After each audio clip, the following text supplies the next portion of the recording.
আজকে বাংলাদেশে যে জালিমরা, যে কাফিররা কোরআনের আন্দোলনকে নিষিদ্ধ ঘোষণা করল, কোরআনের রাজ কায়েম করার ক্ষেত্রে যারা বাধা প্রদান করলো, যারা কোরআনের পক্ষে কথা বলে তাদেরকে যারা নিষিদ্ধ করলো, খুব বেশি দেরি নয়, সময় খুব সন্নিকটে এসে গেছে।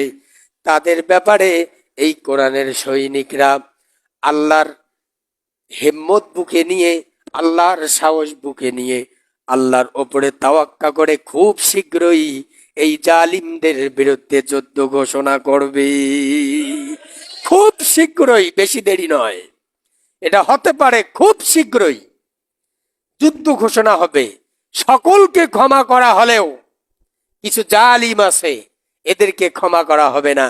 যারা টিভির পর্দায় এসে চিবিয়ে চিবিয়ে কথা বলে, আইনমন্ত্রী আনিসুল হক, এরপরে ওবায়দুল কাদের, এই বেটা কাঠমোল্লা, এই বেটা চাবিয়ে চাবিয়ে কথা বলে, আর বলে বিএনপি জামাত বৃহস্পতিবার থেকে কোথায় যাবে, এ কথা বলে। সম্মানিত ভাইয়েরা, আপনারা অপেক্ষা করেন, খুব বেশি দূরে নয়, তাদের পতন শুরু হয়ে গিয়েছে। ইতিমধ্যে তারা, তাদের এমপি মন্ত্রীরা দেশ ছাড়া আরম্ভ করে দিয়েছে। অনেকেই চলে গিয়েছে, অনেকেই চলে গিয়েছে। যেমন আন্তর্জাতিক শাহজালাল বিমানবন্দর 72 ঘন্টার জন্য বন্ধ ঘোষণা করা হয়েছে, বন্ধ থাকবে।